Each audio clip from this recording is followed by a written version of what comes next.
Assalamualaikum warahmatullahi wabarakatuh. Sahabat beriman yang dirahmati Allah Subhanahu wa Ta'ala. Sebuah kisah penuh hikmah dari salah satu sahabat Rasulullah Shallallahu Alaihi Wasallam yang begitu mulia, yakni Abu Dzar Al-Ghifari. Kisah ini memberikan hikmah tentang arti sebenarnya dari ketakwaan, keimanan yang kuat, dan kerendahan hati. Abu Dzar menghadapi akhir hidupnya dengan kesendirian, sederhana, bahkan kekurangan. Namun penuh ketenangan dengan iman keyakinan kepada Allah dan Rasul-Nya. Kisah ini juga memberikan pemahaman berharga bagi kita tentang pentingnya menjaga keimanan sampai akhir hayat, sekaligus mengajak kita untuk terus berbuat baik dan meneladani perilaku mulia para sahabat Rasulullah Shallallahu Alaihi Wasallam. Abu Dzar Al-Ghifari adalah salah satu sahabat Nabi Muhammad Shallallahu Alaihi Wasallam yang dikenal karena keberaniannya dalam berperang demi Islam. Abu Dzar selalu berada di garis depan dalam mendukung perjuangan Rasulullah. Dia ikut serta dalam berbagai pertempuran dan ekspedisi militer, termasuk Perang Badar, di mana para sahabat menunjukkan keberanian luar biasa dalam menghadapi musuh yang lebih besar. Abu Dzar juga dikenal karena keberaniannya dalam menyampaikan kebenaran dan menegakkan keadilan, yang merupakan bagian integral dari perjuangan Islam saat itu. Keberanian dan keteguhan imannya memberikan contoh inspiratif bagi para sahabat lainnya dalam membela dan memperjuangkan Islam. Abu Dzar Al-Ghifari, sahabat Nabi Muhammad Shallallahu Alaihi Wasallam yang terkenal dengan ketakwaannya, mendekati ajalnya saat berada di sebuah gurun di tempat terpencil bernama Ar-Rabadah. Istri Abu Dzar menangis sedih. Abu Dzar bertanya, "Mengapa kamu menangis?" Istrinya menjawab, "Aku menangis karena aku tidak bisa melakukan apa-apa untukmu, dan aku tidak memiliki kain yang cukup besar untuk mengkafanimu." Abu Dzar menjawab dengan tenang, "Jangan menangis, karena aku mendengar Rasulullah Shallallahu Alaihi Wasallam bersabda, seorang dari kalian akan mati di daerah padang pasir, dan sekelompok kaum mukminin akan hadir di pemakamannya." Abu Dzar melanjutkan, "Semua orang yang bersama saya saat itu telah meninggal di tengah orang banyak atau sendiri-sendiri, dan hanya saya yang tersisa di sini, di bagian padang pasir ini, sedang sekarat. Maka pergilah dan lihatlah jalan, karena kamu akan segera melihat apa yang aku katakan." "Demi Allah, aku tidak berbohong, dan aku tidak dibohongi." Istrinya ragu, bagaimana itu bisa terjadi, padahal para musafir haji sudah tidak ada. Abu Dzar menegaskan, "Lihatlah jalan." Saat istrinya mengawasi, sekelompok orang tampak mendekat dengan cepat di atas unta mereka, mirip dengan sekawanan burung nasar. Ketika mereka tiba, mereka bertanya kepada istrinya, "Ada apa denganmu?" Ia menjawab, "Ada seorang muslim yang perlu dikafani, dan kalian akan mendapat pahala untuk itu." Mereka bertanya, "Siapa dia?"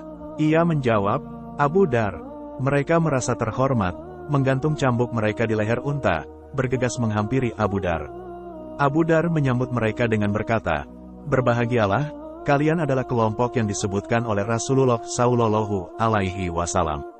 Hari ini, seperti yang kalian lihat, aku akan meninggal. Jika aku memiliki kain yang cukup untuk mengkafaniku, aku tak akan meminta selain itu. Maka aku mohon, demi Allah, jangan ada di antara kalian yang mengkafaniku yang pernah menjadi pemimpin, gubernur, atau utusan resmi."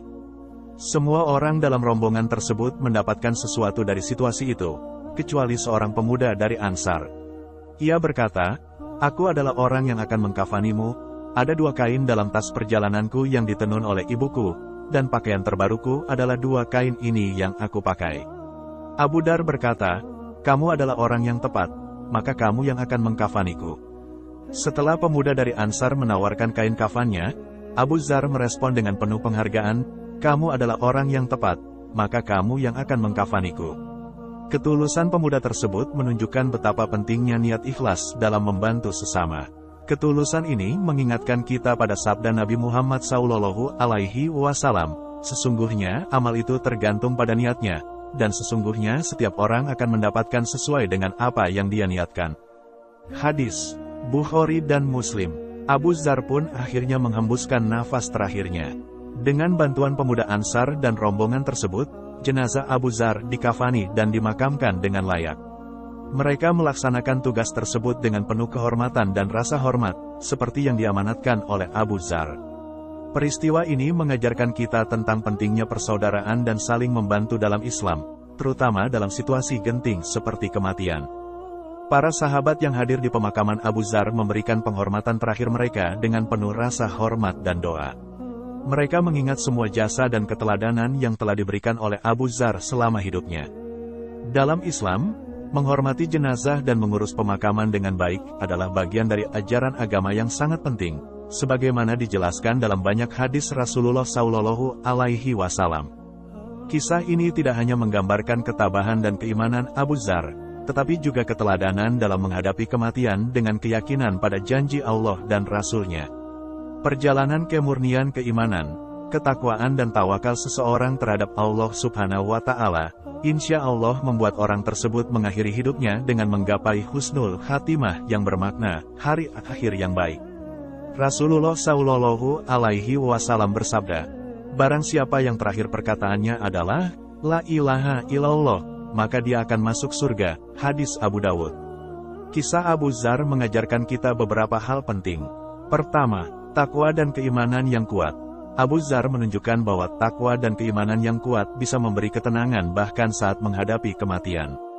Allah Subhanahu wa Ta'ala berfirman, "Sesungguhnya orang-orang yang berkata, Tuhan kami adalah Allah," kemudian mereka tetap istiqomah, maka malaikat akan turun kepada mereka dengan mengatakan, "Janganlah kamu takut dan janganlah kamu bersedih, dan bergembiralah kamu dengan memperoleh surga yang telah dijanjikan Allah kepadamu."